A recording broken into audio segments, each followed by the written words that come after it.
Bab 6133. Saat ini, di Villa Kelas 1 Thomson. Sebuah keluarga beranggotakan 4 orang benar-benar menikmati makan malam keluarga yang mewah untuk pertama kalinya. Charlie dan Claire tidak pernah bertengkar, namun Jacob dan Elaine kerap saling mengejek dan bertukar kata dingin di meja makan. Membuat suasana di meja selalu tegang dan canggung. Namun kali ini, mereka berdua tidak mengucapkan sepatah kata pun dari awal hingga akhir. Yang lebih penting lagi, mereka tidak lagi saling membenci, dan suasananya cukup harmonis. Elaine juga mengubah perilakunya yang mendominasi dan arogan di masa lalu. Dan bahkan seringkali Jacob membawakan makanan ke meja makan. Membiarkannya makan ini dan mencoba itu, bertingkah laku seperti istri yang baik dan ibu yang penyayang. Adapun Jacob, dia selalu memandang rendah Elaine dengan berbagai cara di masa lalu. Dan dia akan selalu meratapi dalam hatinya karena dia terkenal sepanjang hidupnya. Namun sayang sekali pria baik seperti dia tidak memiliki istri yang baik. Namun kini dia sudah benar-benar pasrah dengan nasibnya. Dengan burung seperti dia, wajar jika Mei-King meremehkannya.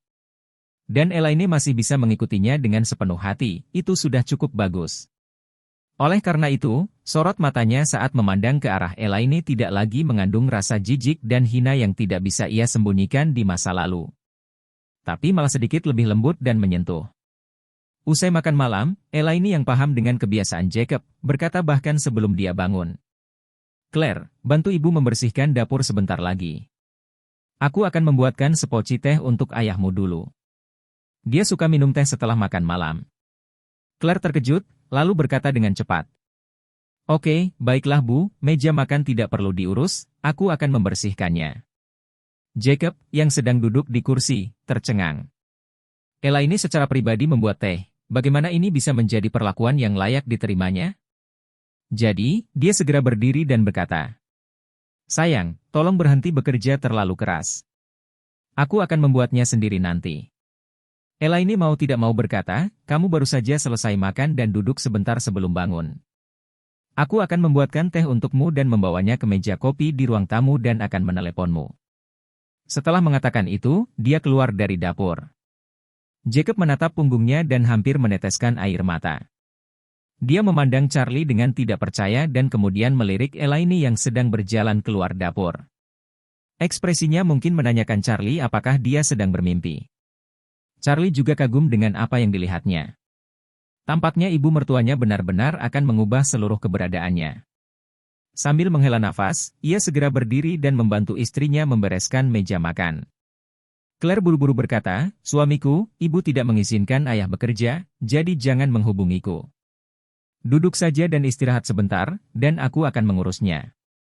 Charlie tersenyum dan berkata, kamu baru saja kembali dari semua kerja keras. Bagaimana aku bisa duduk dan melihatmu bekerja? Jacob di samping mendapatkan kembali ketenangannya dan hanya bisa menghela nafas.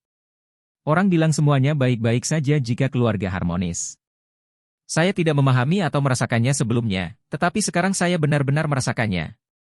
Sungguh menyenangkan memiliki rumah yang harmonis tanpa pertengkaran, perselisihan internal, dan penyegaran standar. Suasana kekeluargaan seperti ini membuat orang-orang tertawa terbahak-bahak. Tetapi ketika mereka kembali ke rumah, semua orang sangat bahagia sehingga mereka tidak bisa berhenti berbicara lebar-lebar. Saat Claire melihat Elaine keluar, dia berbisik dengan wajah serius. Ayah, terima kasih kepada Charlie karena telah membantumu memuluskan segalanya hari ini, sebaliknya jika ibu tahu bahwa dia berada di pusat penahanan saat itu. Kamu bahkan pergi ke bandara untuk menjemput Bibihan dan membawanya pulang untuk makan malam. Saya takut memikirkan konsekuensinya. Jacob sangat ketakutan hingga seluruh tubuhnya gemetar dan tanpa sadar melihat keluar restoran. Melihat Elaine belum masuk, dia merendahkan suaranya. Dia berkata pada Claire dengan suara gugup. Claire, demi keharmonisan keluarga kita, kamu harus menyimpan semua itu di perutmu. Semuanya adalah versi yang dikatakan Charlie. Apakah kamu mengingatnya? Claire mengerutkan bibirnya dan bergumam, demi keharmonisan keluarga, aku pasti tidak akan memberitahu ibu. Tapi kamu harus mengetahuinya di dalam hatimu dan jangan pernah melakukan hal seperti itu lagi di masa depan. Jacob mengangguk berulang kali dan berjanji. Jangan khawatir, ayah tidak akan melakukannya lagi. Saat dia selesai berbicara, ponsel di atas meja tiba-tiba berdering. Dia menundukkan kepalanya dan melihat bahwa penelepon itu sebenarnya adalah Ervin. Dia sedikit terkejut dan bergumam. Ini sungguh mengejutkan. Bocah ini, Ervin, sudah lama menghindariku. Mengapa dia berinisiatif menelepon saya hari ini? Charlie juga sedikit terkejut. Biasanya, Ervin meninggalkan jalan antik untuk membantu Orvel mengurus bisnis di jalan. Dan tidak memiliki kontak dengan ayah mertuanya. Mengapa dia meneleponnya saat ini? Meski Jacob bingung, dia tetap mengangkat telepon dan menekan jawab. Di ujung lain telepon, Ervin berkata dengan hormat. Presiden Wilson, ini saya, Ermao, apakah Anda ingat saya? Omong kosong, gumam Jacob sambil mengumpat. Kita sudah sering berurusan satu sama lain, dan aku masih harus berpikir apakah aku mengingatmu. Saya mengumpulkan banyak barang bagus sebelumnya. Saya menelepon Anda lebih dari 10,000 kali tetapi tidak dapat tersambung. Kenapa kamu menghubungiku sekarang? Ervin tersenyum dan berkata cepat, tidak. Sejujurnya, Presiden Wilson. Saya telah berhenti bermain barang antik, dan sekarang saya bekerja untuk Tuan Orvel Hong. Kamu harus mengenalnya. Dia memiliki hubungan yang sangat baik denganmu. Jacob bersenandung, tentu saja. Apakah saya memiliki semacam persahabatan dengan Tuan Orvel? Saya makan di kotak berlian restorannya 2 hari lalu. Setelah itu, Jacob berkata lagi, baiklah, Ervin, jangan terlalu sok. Kamu bersikap sopan, katakan saja padaku jika kamu ada hubungannya denganku. Ervin berkata dengan suara penuh perhatian, Presiden Wilson. Apakah kamu masih ingat Liang Yunyo dari The Antique West Hop? Mendengar nama Liang Yun, hati Charlie yang duduk di samping tergerak. Dan Jacob tiba-tiba merasakan wajahnya terbakar seperti baru saja ditampar. Dia segera mengutuk dan berkata, Liang Yun? Bagaimana mungkin aku tidak mengingatnya? Dia menimbulkan masalah di toko itu, dan saat aku pergi. Dia meminta orang-orang untuk menangkap saya kembali, dan bahkan menampar saya dengan keras. Dendam ini tidak akan pernah aku lupakan seumur hidupku. Jika dia tidak diusir oleh keluarga Song, aku pasti akan membalas penghinaan itu. Mendengar perkataan ayah mertuanya, Charlie merasa tidak berdaya. Bab 6134. Meski kini segalanya telah terungkap selangkah demi selangkah. Charlie tahu vas itu jatuh ke tanah ketika ayah mertuanya sedang melihatnya di toko. Namun kelakuannya saat itu memang sangat tidak bermoral. Dia mengira dia secara tidak sengaja memecahkan vas bernilai jutaan. Pikiran pertamanya bukanlah menemukan cara memperbaikinya, tapi meninggalkan Charlie di sana sebagai cadangan. Dia segera lari. Apa gunanya mendapat tamparan untuk ini? Namun menurut Yakub tidak demikian. Lagi pula, dia sudah sangat tua. Sangat memalukan dijemput dari jalan oleh sekelompok orang. Ketika orang-orang itu mengangkatnya, mereka tidak sopan dengan tangan mereka dan meninju dia. Dia masih dipukuli di usia yang begitu tua, bagaimana dia bisa menelan ini? Apalagi menurut kabar yang diterimanya, Liang Yun menghilang dari Aurous Hill setelah kejadian itu. Dan dia tidak punya kesempatan untuk membalas dendam meskipun dia menginginkannya. Ervin di ujung telepon masih sangat marah ketika mendengar Jacob menyebut Liang Yun. Dan dia merasa lega, mengetahui bahwa dia telah membaca denyut nadinya dengan benar. Jadi dia berkata dengan nada menyanjung, jika Presiden Wilson ingin membalas dendam, ada kemungkinan. Ada kemungkinan. Jacob tidak bisa mendengar apa yang dikatakan Ervin, tapi berkata dengan marah. Cucu ini sudah lama menghilang. Saya kira dia tidak lagi berada di Aurous Hill. Di mana aku bisa membalas dendam padanya? Ervin buru-buru berkata, Presiden Wilson, saya menelepon Anda untuk menyampaikan kabar baik. Liang Yun telah kembali ke Aurous Hill, dan dia berencana membuka toko di Antique Street. Apa katamu? Ketika Jacob mendengar ini, dia segera berdiri dan bertanya dengan nada agak bersemangat. Balima Tad bernama Yo kembali ke Aurous Hill Antique Street untuk membuka toko? Apakah dia hanya berkeliaran di luar, atau hanya main-main? Dalam benak Jacob, ada dua kemungkinan bagi Liang Yun untuk kembali ke Aurous Hill. Salah satunya adalah dia sangat baik di luar, kaya dan berkuasa, dan kembali ke Aurous Hill untuk membuka toko. Untuk mendapatkan kembali dukungan dari toko barang antik. Wajah diusir, tapi yang lainnya adalah kebalikannya, dia tidak bisa lagi bertahan hidup di luar. dan tidak punya pilihan selain kembali ke Aurous Hill untuk meminta makanan. Jika yang pertama, maka tidak ada harapan untuk membalas dendam. Tetapi jika yang terakhir, maka ada peluang untuk membalas dendam. Irvin menjawab, Presiden Wilson, sejujurnya, saya belum pernah melihatnya secara langsung. Tetapi dari berita yang saya terima, dia seharusnya tidak melakukannya dengan baik di luar. Dia hanya ingin nongkrong di jalan antik saat dia kembali kali ini. Melakukan bisnis kecil-kecilan sepertinya dia tidak menjadi orang besar di luar. Yakub tertawa terbahak-bahak, haha.